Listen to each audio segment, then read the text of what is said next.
യുഎഇയിൽ ഒരു ജോലിക്കൊക്കെ ആയിട്ട് വരാൻ വേണ്ടി തയ്യാറെടുത്തിരിക്കുന്ന ഒരാളാണോ നിങ്ങൾ? അങ്ങനെയാണെങ്കിൽ നിങ്ങൾ ഈ വീഡിയോ കണ്ടു. ഇപ്പോൾ വരണോ വേണ്ട എന്നുള്ളത് ഞാൻ ഈ വീഡിയോയ്ക്കകത്ത് കറക്റ്റായിട്ട് പറയുന്നുണ്ട്. ഹബീബി കം ടു മൈ ചാനൽ.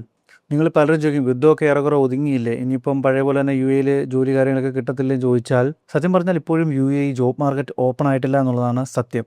കാര്യം ഇവിടെ ഉള്ളവർക്കറിയാം, അല്ലെന്നുണ്ടെങ്കിൽ വിസിറ്റിൽ വന്നിട്ട് ഇവിടെ ജോലിക്ക് വേണ്ടി ശ്രമിക്കുന്നവർക്കറിയാം. പണ്ട്, അതായത് യുദ്ധത്തിന് മുമ്പ് നമ്മളൊരു 100 കമ്പനിയിൽ നമ്മൾ ഇൻ്റർവ്യൂവിന് അപ്ലൈ ചെയ്ത് കഴിഞ്ഞാൽ അറ്റ്ലീസ്റ്റ് മിനിമം ഒരു 50 കമ്പനിയെങ്കിലും നമുക്കൊരു ഇൻ്റർവ്യൂ കോളെങ്കിലും ചെയ്യും. പക്ഷേ ഇപ്പോഴത്തെ അവസ്ഥയെന്ന് പറഞ്ഞാൽ നിങ്ങളൊരു 100 കമ്പനിക്ക് അപ്ലൈ ചെയ്താൽ ഒരു 10 താഴെയെങ്കിലും കമ്പനി നിങ്ങളെ വിളിച്ചാൽ നിങ്ങൾ ഭയങ്കര ലക്കാണെന്ന് പറയാം. അപ്പോൾ അങ്ങനെ ഒരു അവസ്ഥയിലൂടെയാണ് ഇപ്പം യുഎഇ ജോബ് മാർക്കറ്റ് പൊയ്ക്കൊണ്ടിരിക്കുന്നത്. കാര്യം യുദ്ധം പൂർണ്ണമായിട്ടും നിന്നിട്ടില്ല. ഇടയ്ക്കൊന്ന് സീസ് ഫയർ വന്നതെന്നല്ലാതെ കണ്ട് ഒരു ഒഫീഷ്യലി രാജ്യങ്ങൾ തമ്മിൽ, ഇരു രാജ്യങ്ങൾ തമ്മിൽ അല്ലെങ്കിൽ യുദ്ധത്തിൽ പങ്കെടുത്തിട്ടുള്ള രാജ്യങ്ങൾ തമ്മിൽ ഒരു ഒഫീഷ്യൽ ഡിക്ലറേഷൻ വന്നിട്ടില്ല. അതുപോലെ തന്നെ പൂർണ്ണമായിട്ടും ഹോർമുസ് ഓപ്പൺ ആയിട്ടില്ല. അതുപോലെ തന്നെ എടുത്തു പറയേണ്ട കാര്യം ഫ്ലൈറ്റ് സർവീസുകൾ പൂർണ്ണമായിട്ടും ഇതുവരെയും ഇവിടെ ഓപ്പൺ ആയിട്ടില്ല. അത് വലിയൊരു ഫാക്റ്റാണ്. പിന്നെ വേറെ കാര്യം എന്ന് പറഞ്ഞാൽ, ഇപ്പോൾ തന്നെ പല വാട്സപ്പ് ഗ്രൂപ്പുകളിലും അല്ലെങ്കിൽ പല പല സൈറ്റുകളിലും ഒക്കെ പറയുന്നുണ്ട് യുഎഇയിൽ ജോലിയില്ല, ദുബായ് തീർന്നു, അല്ലെങ്കിൽ യുഎഇ ഇനി ഇല്ല എന്നൊക്കെയുള്ള കാര്യങ്ങൾ. അങ്ങനെയല്ല. യുഎഇക്കൊരു ക്രൈസിസ് ഉണ്ട്. ഒരു ക്രൈസിസിലാണിപ്പം. ആ ഒരു ക്രൈസിസിനെ ഓവർകം ചെയ്യാനെ കൊണ്ടുള്ള പദ്ധതികളൊക്കെ ഗവൺമെൻറ് ഭാഗത്തുനിന്ന് ചെയ്യുന്നുണ്ട്. പക്ഷേ കമ്പനികൾക്ക് ഒരുപാട് ക്രൈസിസ് വന്നിട്ടുണ്ട്. കാര്യം ഫിനാൻഷ്യലി ഒക്കെ ആയാലും അവരുടെ ബിസിനസ്സുകൾ ഒരുപാട് സ്ലോ ആയിട്ടുണ്ട്. ഇപ്പോൾ പറഞ്ഞു കഴിഞ്ഞാൽ ലോജിസ്റ്റിക് മേഖലയിലാണെങ്കിൽ ഷിപ്പിങ്ങിൻ്റെ ഒരു പ്രശ്നം വന്ന കാരണം, അല്ലെങ്കിൽ ഹോർമുസ് ക്ലോസ് ആയ കാരണം ഷിപ്പിംഗ് കമ്പനികൾക്കൊക്കെ ഒരുപാട് പ്രോബ്ലംസ് ഉണ്ടായി. പിന്നെ ഫ്ലൈറ്റ് സർവീസ് ഇല്ലാത്തതുകൊണ്ട് ടൂറിസ്റ്റുകൾ വരാതെയായി. അങ്ങനെ ശരിക്കും പറഞ്ഞാൽ കുറച്ച് ക്രൈസിസ് ഉണ്ട്. ആ ക്രൈസിസ് ഉള്ളതുകൊണ്ട് തന്നെ കമ്പനികൾ പുതിയതായിട്ട് ഹയറിങ് ചെയ്യുന്നത് വളരെ വളരെ, അതായത് ഒരു 90% ഹയറിങ് സ്റ്റോപ്പ് ചെയ്തിരിക്കുകയാണ്. ശരിക്കും പറഞ്ഞാൽ ഇപ്പം നോർമൽ കേസാണെങ്കിൽ പോലും, ഇപ്പോൾ യുദ്ധം അല്ലെങ്കിൽ പോലും ഈ ഒരു മെയ് മുതൽ അല്ലെങ്കിൽ ഒരു ഏപ്രിൽ മുതൽ ഒരു ഓഗസ്റ്റ് വരെയൊക്കെ എന്ന് പറഞ്ഞു കഴിഞ്ഞാൽ നോർമലി ഇവിടെ സമ്മറാണ്. അതുകൊണ്ട് തന്നെ ഹയറിങ് പൊതുവേ കുറവായിരിക്കും. പക്ഷെങ്കിൽ ഇപ്പോഴത്തെ ഒരു സാഹചര്യം കൂടെ ആയതുകൊണ്ട് അതിൻ്റെ ഒരു തീവ്രത കൂടിയിട്ടുണ്ട്. ഭയങ്കരമായിട്ട് ഹയർ ചെയ്യുന്നത് കുറഞ്ഞിട്ടുണ്ട്. ഇനി നമ്മളെല്ലാവരും പ്രതീക്ഷിക്കുന്നത് ഇപ്പം സെപ്റ്റംബർ നെക്സ്റ്റ് മന്ത് ഒരു മിഡോടുകൂടി തന്നെ ഇവിടെ വിൻ്ററിൻ്റെ സീസൺ ആരംഭിക്കും. വീണ്ടും മാർക്കറ്റ് ഗ്രോ അപ്പ് ചെയ്യും, ടൂറിസ്റ്റുകൾ വരും എന്നുള്ളൊരു പ്രതീക്ഷ ഉള്ളത് കൊണ്ട് തന്നെ ഒരു മേ ബി കമ്പനികളും തീരുമാനിച്ചിരിക്കുന്നതൊക്കെ ഈ സീസൺ വരട്ടെ, സീസണിൽ നമുക്ക് ഹയറിങ് ചെയ്യാം, സീസൺ നമുക്ക് പിടിച്ചെടുക്കാൻ പറ്റും എന്നുള്ള രീതിയിലാണ് ഇപ്പോൾ എല്ലാ കമ്പനികളും വെയിറ്റ് ചെയ്ത് ഇരിക്കുന്നത്. ഇനി ഞാൻ നേരത്തെ പറഞ്ഞു നിങ്ങൾക്ക് ഹയറിംഗ് കോളുകൾ ഇപ്പം പണ്ടത്തെ കൂട്ട് ഒരു ഇൻ്റർവ്യൂ കോൾ വരുന്നില്ല എന്ന് പറഞ്ഞതിൻ്റെ റീസൺ എന്താണെന്ന് ഞാൻ പറയാം. ഇപ്പോൾ ഈ ഒരു ഇഷ്യൂ വന്നതോടുകൂടി തന്നെ ഒരുപാട് ഇവിടെയുള്ള, അതായത് വർഷങ്ങളായിട്ട് ഇവിടെ ജോലി ചെയ്തിട്ടുള്ള പല എംപ്ലോയീസിനും അവരുടെ ജോലി നഷ്ടപ്പെട്ടിട്ടുണ്ട്. അതായത് ഹോസ്പിറ്റാലിറ്റി മേഖലയിൽ, റിയൽ എസ്റ്റേറ്റ് മേഖലയിൽ, ലോജിസ്റ്റിക് മേഖലയിൽ, ടൂറിസം മേഖല, ഇങ്ങനെയുള്ള മേഖലയിലെല്ലാം ജോലി ചെയ്തിട്ടുണ്ടായിരുന്ന പല പല മേഖലകളിൽ പല പല ഡിപ്പാർട്ട്മെൻറ്റിൽ, അക്കൗണ്ട്സ് ആയിക്കോട്ടെ, ഫിനാൻസ് ആയിക്കോട്ടെ, സെയിൽസ് ആയിക്കോട്ടെ, ഇനി മാർക്കറ്റിംഗ് ആയിക്കോട്ടെ, ഇങ്ങനെ പല പല ഡിവിഷനുകളിൽ ജോലി ചെയ്തുകൊണ്ടിരുന്ന പലരുടെയും ജോലി നഷ്ടപ്പെട്ടു. ഒരുപാട് കമ്പനികൾ ലേ ഓഫിലോട്ട് എത്തപ്പെട്ടു. ഇനി അത് ലേ ഓഫിലോട്ട് എത്താത്ത കമ്പനിയാണെന്നുണ്ടെങ്കിൽ അവർ സാലറി കട്ട് ഓഫിലോട്ട് എത്തി. അതായത് 30%, 40% സാലറി കട്ട് എന്നുള്ളൊരു ഓപ്ഷനിലോട്ട് വന്നു. അപ്പോൾ എന്താ സംഭവിച്ചതെന്ന് വെച്ച് കഴിഞ്ഞാൽ, ഈ ലേ ഓഫ് ആയ ആളുകൾ പോലും എങ്ങനെയെങ്കിലും ഇവിടെ സർവൈവ് ചെയ്ത് നിൽക്കുക. ഈ ഒരു സിറ്റുവേഷൻ മാറും, ഈ സിറ്റുവേഷൻ മാറിയിട്ട് വീണ്ടും നമുക്ക് തിരിച്ച് ജോലിയിലോട്ട് കയറാം, അല്ലെങ്കിൽ നല്ലൊരു ഓപ്പർച്യൂണിറ്റി വരും, ആ ഓപ്പർച്യൂണിറ്റിക്ക് വേണ്ടി വെയിറ്റ് ചെയ്യുക എന്നുള്ളൊരു സ്റ്റേജിൽ പല ആളുകളും, അതായത് ഇവിടെ പ്രസൻ്റ് ഉണ്ടായിരുന്ന, വർഷങ്ങളായിട്ട് ഇവിടെ ഉണ്ടായിരുന്ന പല ആളുകളും ഈ പറഞ്ഞ ലേ ഓഫ് ഒക്കെ ആയിട്ട് ജോലി നഷ്ടപ്പെട്ടവരും ഇവിടെ തന്നെ എങ്ങനെയെങ്കിലും വിസിറ്റൊക്കെ പുതുക്കി സർവൈവ് ചെയ്യാനുള്ള ഫണ്ടൊക്കെ അറേഞ്ച് ചെയ്ത് നിൽക്കുവാണ്. അപ്പോൾ സംഭവിക്കുന്നത് എന്താണെന്ന് വെച്ച് കഴിഞ്ഞാൽ, ഓൾറെഡി ഇവിടെ വെൽ എക്സ്പീരിയൻസ്ഡ് ആയിട്ടുള്ള കാൻഡിഡേറ്റ് ഉണ്ട്. അപ്പം അങ്ങനെയുള്ള ആളുകളെ കൊണ്ട് തന്നെ ഇപ്പം പിന്നെ എന്താ പറയുക, ഒരുപാട് ഓവർ ക്രൗഡാണ്. അപ്പോൾ അങ്ങനെ ഉള്ളിടത്തോട്ട് നിങ്ങൾ ഇന്ത്യയിൽ നിന്നൊക്കെ പുതുതായിട്ട് ജോലിക്ക് വേണ്ടിയിട്ട് സെയിം അക്കൗണ്ടൻ്റ് ആയിക്കോട്ടെ, അല്ലെങ്കിൽ ലോജിസ്റ്റിക്കലോ ഏതൊരു മേഖലയിൽ വർക്ക് ചെയ്യുന്ന ഒരാൾ കയറി വരുമ്പം സംഭവിക്കുന്നതെന്ന് വെച്ചാൽ, ഒന്നാമത് ഇവിടെ ഹയറിങ് വളരെ കുറവാണ്. അങ്ങനെ എന്നാലും കമ്പനി ഹയർ ചെയ്താൽ അവരൊരിക്കലും നാട്ടിൽ നിന്ന് വരുന്ന, അല്ലെങ്കിൽ നാട്ടിൽ നിന്ന് വന്നൊരു ഫ്രഷറായിട്ടുള്ളവരെ, അല്ലെങ്കിൽ നാട്ടിലെ എക്സ്പീരിയൻസ് ഉള്ള ഒരാളെ അവർ പ്രിഫർ ചെയ്യില്ല. അവർ നോക്കുമ്പോൾ ഇവിടെ ആരുള്ള ഒരാളെ നോക്കും. ഇവിടെ എക്സ്പീരിയൻസ് ആയിട്ടുള്ളൊരു എംപ്ലോയി അല്ലെങ്കിൽ ഒരു ഉദ്യോഗാർത്ഥിയെ മാത്രമേ ഈ പറയുന്ന കമ്പനികൾ പ്രിഫർ ചെയ്യൂ. ഈ പറയുന്ന ഒരു 10% ഹയറിങ് നടക്കുന്നുണ്ടെങ്കിൽ. അതുകൊണ്ടാണ് ഇവിടെ എല്ലാവരും പറയുന്നത് ഇവിടെ ജോലിയില്ല, ഇവിടെ കൊളാപ്സ് ആയി പോയി എന്നൊക്കെയുള്ള കാര്യങ്ങൾ പറയുന്നത്. കാര്യം നാട്ടിൽ നിന്ന് വരുന്നവർക്ക്, ഞാൻ പറഞ്ഞില്ല, നാട്ടിൽ നിന്ന് വരാൻ ഉദ്ദേശിക്കുന്നവരാണെങ്കിൽ നിങ്ങൾ ദൈവത്തെ ഓർത്ത് ഈ ഒരു സമയത്തൊന്നും ഇവിടെ കയറി വന്ന് പെട്ടുപോകരുത്. കുറച്ചൊന്ന് വെയിറ്റ് ചെയ്ത് സിറ്റുവേഷൻസൊക്കെ ഒന്ന് നോർമലൈസ് ആയി പഴയ പോലെയൊക്കെ ആയി കഴിയുമ്പോഴത്തേക്കിന് നിങ്ങൾ കയറി വരുന്നതായിരിക്കും നല്ലത്. പിന്നെ പണ്ടെന്ന് പറഞ്ഞു കഴിഞ്ഞാൽ ഇപ്പം നമ്മുടെ ഇപ്പോൾ സപ്പോസ് ഹൈ ഡിമാൻഡായിട്ടുള്ള hospitality, health care, finance, media ഇങ്ങനെയുള്ള മേഖലയിലൊക്കെ പണ്ടെന്ന് പറഞ്ഞാൽ 10 മുതൽ 20 കാൻഡിഡേറ്റിനെ വരെയൊക്കെ ഇൻ്റർവ്യൂ ചെയ്തുകൊണ്ടിരുന്ന കമ്പനികൾ ഇന്ന് ചിലപ്പോൾ ഒരു 5-ൽ താഴെയൊക്കെ ആയിട്ട് അവർ സോർട്ട് ചെയ്ത് മാറ്റി. അപ്പോൾ കാര്യം അവർക്ക് ഇപ്പോൾ 2 പേര്, ഇപ്പോൾ 2 എംപ്ലോയീസിനെ ഹയർ ചെയ്യേണ്ട ഒരു പോസ്റ്റാണെന്നുണ്ടെങ്കിൽ, അല്ലെങ്കിൽ അത്രയും വേക്കൻസി ഉണ്ടെന്നുണ്ടെങ്കിൽ അവർ മാക്സിമം അത് ഒരാളിലേക്ക് ചുരുക്കും.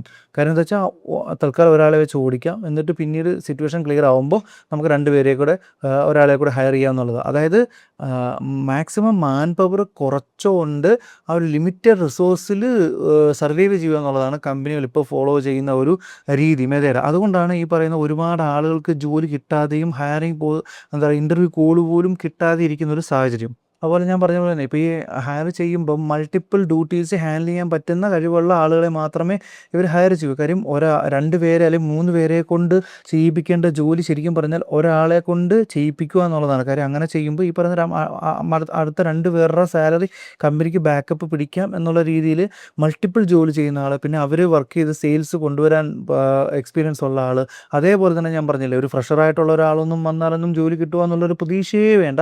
എക്സ്പീരിയൻസ്ഡ് എക്സ്പീരിയൻസ്ഡ് അല്ലെങ്കിൽ മിഡിൽ ഈസ്റ്റ് എക്സ്പീരിയൻസ്ഡ് ആയിട്ടുള്ള ഒരാളാണെങ്കിൽ മാത്രമേ നിങ്ങൾക്ക് അറ്റ്ലീസ്റ്റ് ഒരു ഇൻ്റർവ്യൂ കോളെങ്കിലും വരും.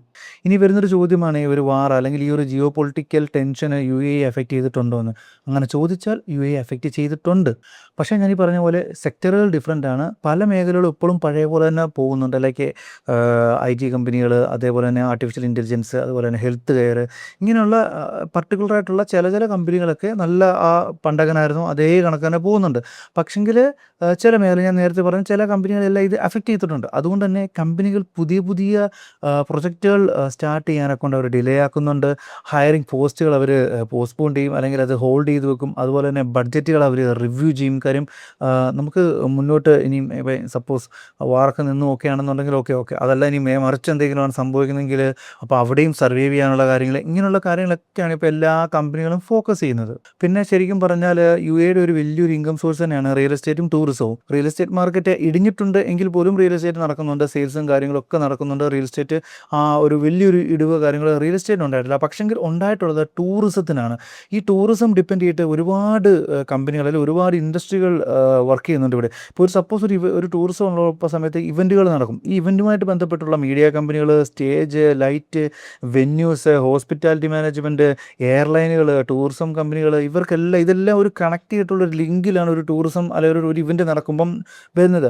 ഇവൻ്റ് എന്ന് പറഞ്ഞാൽ ലോക്കലൈസ്ഡ് ഇവൻറ്റുകളല്ല, ഇൻ്റർനാഷണൽ ഇവൻറ്റുകൾ. പല ഇൻ്റർനാഷണൽ ഇവൻറ്റുകളും ഇവിടെ വന്ന് ഹോസ്റ്റ് ചെയ്തിട്ട് പല യൂറോപ്യൻ കൺട്രികളിൽ നിന്നും ഈ ലോകത്തിൻ്റെ പല ഭാഗത്തു നിന്നുള്ള രാജ്യങ്ങളിൽ നിന്നുള്ള ആളുകൾ ഇവിടെ വന്ന് അവരിവിടെ ഇവൻറ്റുകൾക്ക് വേണ്ടിയിട്ട് പാർട്ടിസിപ്പേറ്റ് ചെയ്യുന്നതും ഇവൻറ്റുകൾക്ക് വേണ്ടി വർക്ക് ചെയ്യുന്നു. അങ്ങനെയൊക്കെ ഒരു വലിയൊരു സ്ട്രക്ചറായിരുന്നു ഒരു ടൂറിസം എന്ന് പറയുന്നത്. ശരിക്കും പറഞ്ഞാൽ ആ ടൂറിസം മേഖലയെ കാര്യമായിട്ട് ബാധിച്ചിട്ടുണ്ട്. കാര്യം ഫ്ലൈറ്റ് സർവീസുകൾ നിന്നു, അതുപോലെ യൂറോപ്യൻസിൻ്റെ വരവ് നിന്നു. ശരിക്കും പറഞ്ഞാൽ കഴിഞ്ഞ ദിവസം ഞാൻ ഇവിടെ മറീന ബീച്ചിലൊക്കെ പോയപ്പം യൂറോപ്യൻസിൻ്റെ ഒരു പ്രസൻസ് വളരെ കുറവാണ്. സാധാരണഗതി എന്ന് പറഞ്ഞു കഴിഞ്ഞാൽ ഈ ഒരു സമയത്ത് യൂറോപ്യൻസ് വരുന്ന സമയമാണ്. കാര്യം സെപ്റ്റംബർ തൊട്ട് ഇവിടെ സീസൺ തുടങ്ങുന്നതോടെ യൂറോപ്യൻസ് ഉണ്ടാവും. ഓൾറെഡി ഉള്ള യൂറോപ്യൻസ് തന്നെ വീക്കെൻഡിലൊക്കെ അവർ ഇതുപോലെ ബീച്ച് കാര്യങ്ങളൊക്കെ ആയിട്ട് പോകുന്നതാണ്. പക്ഷേ എങ്കിൽ താരതമ്യേന യൂറോപ്യൻസിൻ്റെ ഒരു പ്രസൻസും അവരുടെ ഒരു അവരുടെ ഒരു പ്രസൻസ് ശരിക്കും പറഞ്ഞാൽ വളരെ കുറവായിട്ടുണ്ട്. അപ്പോൾ ഇനി പോയിട്ടുള്ള യൂറോപ്യൻസ് ഒക്കെ തിരിച്ചു വരണം. അങ്ങനെ തിരിച്ചു വരണമെന്നുണ്ടെങ്കിൽ എങ്കിൽ മാത്രമേ ടൂറിസം ഇവിടെ വീണ്ടും പഴയ പോലെ ഡെവലപ്പ് ആവും. അങ്ങനെ തിരിച്ചു വരണമെന്നുണ്ടെങ്കിൽ എന്താ, ഈ പറയുന്ന കോൺഫ്ലിക്റ്റുകളൊക്കെ ഒന്ന് നോർമലൈസ് ആയിട്ട് ഇത് വാറൊക്കെ ഒഫീഷ്യലി ഒന്ന് നിർത്തി ഫ്ലൈറ്റ് സർവീസുകൾ പഴയ പോലെ തന്നെ റീസ്റ്റാർട്ട് ചെയ്തെങ്കിൽ മാത്രമേ ഈ പറയുന്ന ടൂറിസ്റ്റുകൾ വരത്തുള്ളൂ. ടൂറിസം മേഖലയ്ക്ക് ആ ഒരു പഴയ ബൂമിങ്ങിലോട്ട് അല്ലെങ്കിൽ ആ ഒരു പഴയ ഒരു ലെവലിലോട്ട് എത്താൻ സാധിക്കൂ. അടുത്തൊരു മെയിൻ കാര്യമാണ് സാലറി.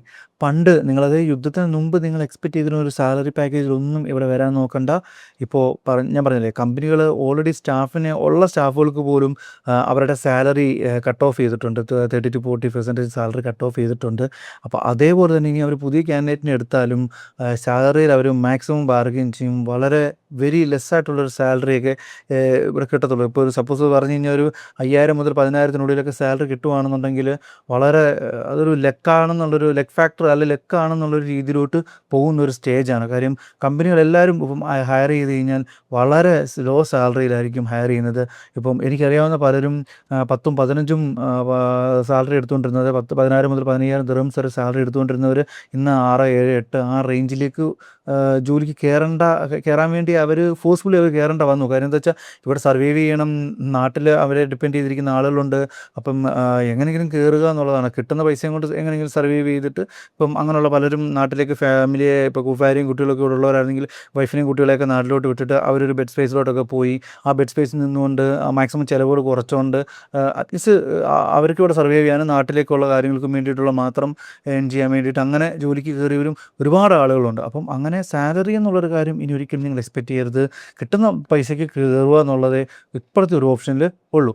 അപ്പോൾ നിങ്ങൾ ചോദിക്കുക എല്ലാ ഇൻഡസ്ട്രിയിലും ഇത് തന്നെയാണ് സാലറി കട്ട് ഉണ്ടോ എന്ന്. അങ്ങനെ എല്ലാ ഇൻഡസ്ട്രിയിലും ബാധിച്ചിട്ടില്ല. അതിനകത്ത് ബാധിക്കാത്ത ഒരേ ഒരു മേഖലയെന്ന് പറഞ്ഞാൽ ഫസ്റ്റ് നമുക്ക് പറയാൻ പറ്റുന്നത് നമ്മുടെ ഹെൽത്ത് കെയർ ആണ്. പിന്നെ AI, ആർട്ടിഫിഷ്യൽ ഇൻ്റലിജൻസ്, അങ്ങനെയുള്ള മേഖലകൾ.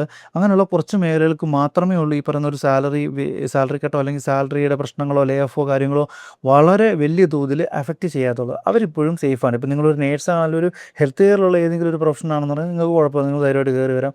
നിങ്ങൾക്ക് പിന്നെ ഞാൻ പറഞ്ഞില്ലേ നേരത്തെ എൻ്റെ കൂട്ട് പെട്ടെന്നൊരു ജോലി കിട്ടാനെ കൊണ്ട് പാടാണ്. പക്ഷേ നിങ്ങൾ വെയിറ്റ് ചെയ്താൽ കുറച്ച് ഒരു 1-2-3 മാസമൊക്കെ വെയിറ്റ് ചെയ്താൽ നിങ്ങൾക്ക് ജോലി കിട്ടും. സാലറിയും വലിയ കുഴപ്പമില്ലാത്ത രീതിയിൽ നിങ്ങൾക്ക് ജോലി കിട്ടും. ഹെൽത്ത് കെയറിലുള്ളവർക്ക് മാത്രം, ഞാൻ എടുത്തു പറയുകയാണ്, ഹെൽത്ത് കെയറിൽ വർക്ക് ചെയ്യുന്ന ഒരാൾക്ക് മാത്രമാണ് ഇപ്പം നിലവിൽ ഇവിടെ ഒരു സേഫായിട്ട് വന്നാൽ ജോലി കിട്ടാൻ പറ്റുന്ന ഒരേ ഒരു പ്രൊഫഷൻ. ഹെൽത്ത് കെയർ പോലെ തന്നെ ജോലിക്കും കുഴപ്പമില്ല, സാലറിക്കും കുഴപ്പമില്ലാത്തൊരു പോകുന്ന ഒരു മേഖലയാണ് ടെക്നോളജി ആൻഡ് AI. ഈ മേഖലയിലൊക്കെ വർക്ക് ചെയ്യുന്ന ഒരാളാണെങ്കിൽ നിങ്ങൾക്ക് വലിയ കുഴപ്പമില്ലാതെ ഇവിടെ വന്നാൽ ജോലിയൊക്കെ കിട്ടി വലിയ പരിക്ക് പറ്റാതെ തിരക്കേടില്ലാതൊക്കെ പോകാൻ പറ്റും.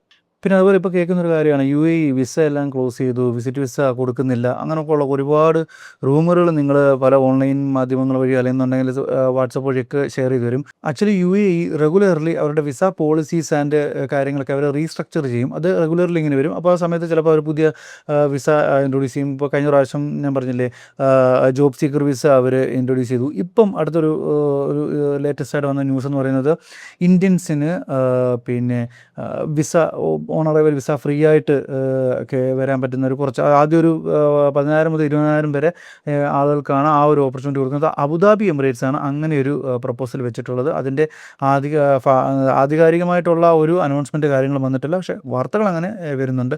അപ്പോൾ അത് ഞാൻ പറയാം. അതുപോലെ തന്നെ പല പല രീതിയിൽ ഇത് ഈ ഒരു റീസ്ട്രക്ചറിങ് വിസയുടെ എപ്പോഴും റെഗുലർലി അവരത് ചേഞ്ച് ചെയ്തുകൊണ്ടിരിക്കും. അതിൻ്റേതായിട്ടുള്ള അപ്ഡേറ്റുകൾ മാത്രമേ ഉള്ളൂ. അല്ലാതാണ്ട് വിസ കൊടുക്കുന്ന നിർത്തിയെന്നോ അങ്ങനെയുള്ള കാര്യങ്ങളൊന്നുമില്ല.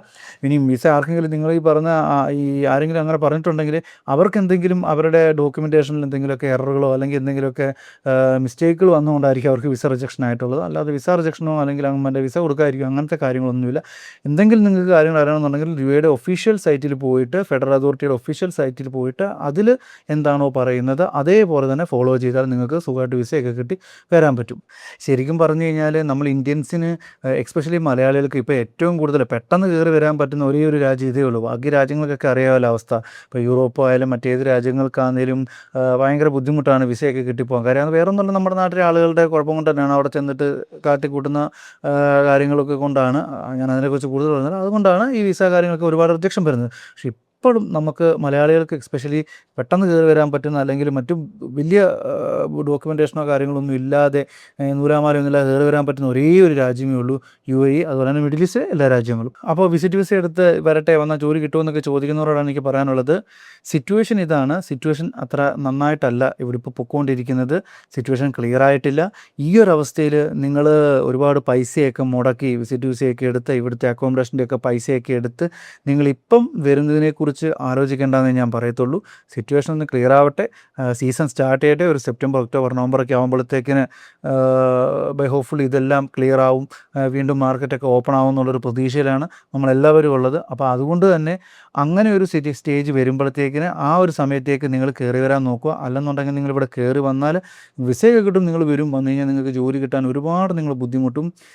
ഞാൻ പറയില്ല, ഇവിടെ തന്നെയുള്ള എൻ്റെ ഒപ്പം തന്നെയുള്ള എനിക്കറിയാവുന്ന ഒരുപാട് ആളുകൾ ഇപ്പോഴും ജോലി കിട്ടാൻ വേണ്ടിയിട്ട്, അതായത് ഇവിടെ വർഷങ്ങളോളം ഇവിടെ വർക്ക് ചെയ്ത് എക്സ്പീരിയൻസ് ഉള്ള ആളുകൾക്ക് പോലും ജോലി കിട്ടാതെ വളരെ ബുദ്ധിമുട്ടി സ്ട്രഗിൾ ചെയ്യുന്ന ഒരു സ്റ്റേജാണ് ഇപ്പോൾ ഇവിടെ ഉള്ളത്. അപ്പോൾ അങ്ങനെയുള്ള സമയത്ത് നിങ്ങൾ നാട്ടിൽ നിന്ന് പുതിയ ഒരാൾ കയറി വരുമ്പം നിങ്ങൾക്ക് പെട്ടെന്ന് ജോലി കിട്ടുമെന്നുള്ള കാര്യത്തിൽ യാതൊരു ഉറപ്പുമില്ല. ഞാൻ ഈ ഒരു വാറിനൊക്കെ മുമ്പായിരുന്നു ഈ ഒരു ജിയോ പൊളിറ്റിക്കൽ ഇഷ്യൂസൊക്കെ ഉണ്ടാകുന്നതിന് മുമ്പ് എൻ്റെ എല്ലാ വീഡിയോയിലും ഞാൻ പറഞ്ഞിട്ട് നിങ്ങൾ ധൈര്യമായിട്ട് കയറി വന്ന് നിങ്ങൾക്ക് ജോലി കിട്ടുമെന്നൊക്കെ. പക്ഷേ ഇപ്പം ഞാനത് തിരുത്തി പറയുന്നു. അത് ബിക്കോസ് ഓഫ് ദി സിറ്റുവേഷൻ. ഈ സിറ്റുവേഷൻ ഒന്ന് ക്ലിയർ ആയി കഴിഞ്ഞാൽ, ഒഫീഷ്യലി വാറൊക്കെ ഒന്ന് ക്ലോസ് ആയി കഴിഞ്ഞാൽ, അവർ ഒഫീഷ്യലി എല്ലാവരും വാറൊക്കെ സ്റ്റോപ്പ് ചെയ്തു എന്നുള്ളൊരു ഡിക്ലറേഷനൊക്കെ വന്നു കഴിഞ്ഞ് ഫ്ലൈറ്റ് സർവീസൊക്കെ പഴയ പോലെ ബാക്ക് ടു നോർമലൈസ് ആയി കഴിഞ്ഞാൽ നിങ്ങൾക്ക് തിരിച്ച് കയറി വന്നാൽ നിങ്ങൾക്ക് ജോലിയും കാര്യങ്ങളൊക്കെ കിട്ടും. പക്ഷേ ഇപ്പോൾ വന്നു കഴിഞ്ഞാൽ കിട്ടുമെന്നുള്ളൊരു പ്രതീക്ഷയും വേണ്ട. കാര്യം ഞാൻ ഒരു ഓപ്പണായിട്ട് ഞാൻ പറയാമല്ലോ, പല ആളുകളും ഇവിടെ വർഷങ്ങളോളം എക്സ്പീരിയൻസ് ഉള്ള വർക്ക് ചെയ്തിട്ടുള്ള പല ആളുകളും ജോലി നഷ്ടപ്പെട്ടിട്ട് ഇവിടെ നിൽക്കാക്കള്ളിയിൽ അത് നിൽക്കാൻ പറ്റാത്തൊരവസ്ഥ വന്നിട്ട് തിരിച്ച് ബാക്ക് ടു നാട്ടിലോട്ട് പോയിട്ടുണ്ട്. പലരും ഇപ്പോഴും പോകുന്നുണ്ട് ആളുകൾ. അതായത് ജോലി കിട്ടാതെ ഇന്നലെയും എൻ്റെ കൂടെ എൻ്റെ ഫ്ലാറ്റിനപ്പുറത്തുള്ള ഒരാൾക്ക് ഇതുപോലെ പറഞ്ഞു, എടാ എൻ്റെ ജോലി പോയി, ഇനി എന്ത് ചെയ്യുമെന്നറിയില്ല എന്ന് പറഞ്ഞൊരവസ്ഥയാണ്. അപ്പം വർഷങ്ങളോളം 10-15 വർഷങ്ങളോളം വർക്ക് ചെയ്തവർക്ക് വരെയും ജോലി കിട്ടാതെ ജോലി പോയിട്ട് നാട്ടിലോട്ട് പോകേണ്ട അവസ്ഥയാണ്. പലരും ജോലി പോയവർ ഇവിടെ സർവൈവ് ചെയ്ത് നിൽക്കുന്നുണ്ട്. നാട്ടിൽ നിന്ന് ഫണ്ട് കൊണ്ടുവന്നായാലും അല്ലെ ഇവിടുന്ന് റോൾ ചെയ്തിട്ടാണെങ്കിലും അല്ലെങ്കിൽ ബാക്കപ്പ് ഫണ്ടൊക്കെ ഉപയോഗിച്ചാണെങ്കിലും ആളുകൾ നിൽക്കുന്നുണ്ട്. നിൽക്കുന്നതിൻ്റെ മെയിൻ റീസൺ എന്ന് പറഞ്ഞാൽ UAE ആണ്, എക്സ്പെഷ്യലി ദുബായ് ആണ്. എത്ര ബുദ്ധിമുട്ടുണ്ടായാലും അത് തിരിച്ച് കയറി വരും. കോവിഡ് സമയത്ത് എല്ലാ രാജ്യങ്ങളും പറഞ്ഞു ഇനിയിപ്പോൾ UAEക്ക് അല്ലെങ്കിൽ ദുബായ്ക്ക് തിരിച്ചു വരവില്ല എന്ന്. ആ പറഞ്ഞവരെ കൊണ്ട് മാറ്റി പറയിപ്പിച്ച് തിരിച്ചു വന്നതാണ്. തിരിച്ചു വന്നിട്ട് വേൾഡിലെ നമ്പർ 1 ആയ ഒരു സിറ്റിയാണ് ദുബായ് എന്ന് പറയുന്നത്. അപ്പം അതേപോലെ തന്നെ ആ ഒരു പ്രതീക്ഷ, അതായത് പണ്ടത്തെ ആ ദുബായുടെ ഒരു എക്സ്പീരിയൻസ് ഇവിടെ ഉള്ളവർക്ക് അറിയാവുന്നത് കൊണ്ട് അവർ എങ്ങനെയെങ്കിലും സർവൈവ് ചെയ്യുക. ഇപ്പം ശരിക്കും പറഞ്ഞാൽ ഒരു സർവൈവൽ മൂഡാണ് ഇവിടെ ഉള്ളവർക്ക്. ഞാൻ ഒരു 70% 70% ആളുകൾക്കും സർവൈവൽ മൂഡാണ്. ബാക്കി 30 എന്ന് പറയുന്നത് ഞാൻ ബിസിനസ് ഓൺടർപ്രണേഴ്സും അതുപോലെ തന്നെ ഹൈ ലെവൽ പ്രൊഫൈലിൽ വർക്ക് ചെയ്യുന്നവരുമാണ്. ബാക്കിയുള്ള 70% ആളുകളും ഒരു സർവൈവൽ മൂഡിലാണ് ഇപ്പോൾ പോകുന്നത്. മറ്റേ സേവിങ്സോ കാര്യങ്ങളോ ഒന്നും അല്ലാതെ ഇന്നത്തേക്കിന് കഴിയുക, റെൻറ്റ് കൊടുക്കുക, നിൽക്കുക, പറ്റുന്നെങ്കിൽ നാട്ടിലേക്ക് എന്തെങ്കിലും അയച്ചു കൊടുക്കാൻ പറ്റുമോ എന്നുള്ള ഒരു രീതിയിൽ അത്രയും സർവൈവൽ മൂഡിൽ നിൽക്കുന്ന ഒരു അവസ്ഥയിലാണ് ഇവിടെയുള്ള ആളുകൾ പോലും. അപ്പോൾ അങ്ങനെയുള്ളൊരു സ്റ്റേജിൽ നിങ്ങൾ നാട്ടിൽ നിന്ന് കുറ്റിയും പറിച്ച് കയറി വന്നു കഴിഞ്ഞാൽ തിരിച്ച് വിസ തീരുമ്പോൾ നിങ്ങൾ തിരിച്ച് നാട്ടിൽ പോകേണ്ടി വരും. അത്രയും പൈസ നഷ്ടപ്പെടും. വെറുതെ വന്ന് പിന്നെ ദുബായിക്ക് ഒന്ന് കണ്ടിട്ട് പോകാമെന്നല്ലാതെ ജോലി കിട്ടുമെന്നുള്ള കാര്യത്തിൽ 1% പോലും ഒരുറപ്പും ഞാൻ പറയുന്നില്ല. കാര്യം ഇവിടുത്തെ സിറ്റുവേഷൻ നമുക്കറിയാവുന്നതുകൊണ്ടാണ് നമ്മൾ പറയുന്നത്. പക്ഷേ തിരിച്ച് വരുന്നുമല്ല. ആ ഒരു തിരിച്ച് വരുന്നവരെ നിങ്ങളും വെയിറ്റ് ചെയ്യുക, നമ്മളും വെയിറ്റ് ചെയ്യുന്നുണ്ട്. അങ്ങനെ വൺസ് ഒന്ന് തിരിച്ച് കയറി വന്നു കഴിഞ്ഞാൽ ഞാൻ തന്നെ വീഡിയോ ഇട്ട് നിങ്ങളോട് പറയും, നിങ്ങൾ കയറി വരാൻ പറയും. അപ്പോൾ എന്തായാലും നിങ്ങൾ സബ്സ്ക്രൈബ് ചെയ്യുക, ഫോളോ ചെയ്യുക, ബെൽ ബട്ടൺ അമർത്തുക. അതേപോലെ തന്നെ നിങ്ങൾക്ക് എന്തെങ്കിലും ഡൗട്ടോ കാര്യങ്ങളൊക്കെ ഉണ്ടെങ്കിൽ കമൻറ്റ് ബോക്സിൽ ചോദിക്കുക. എനിക്കറിയാവുന്ന കാര്യങ്ങൾ ഞാൻ നിങ്ങളോട് ഷെയർ ചെയ്യുന്നതായിരിക്കും.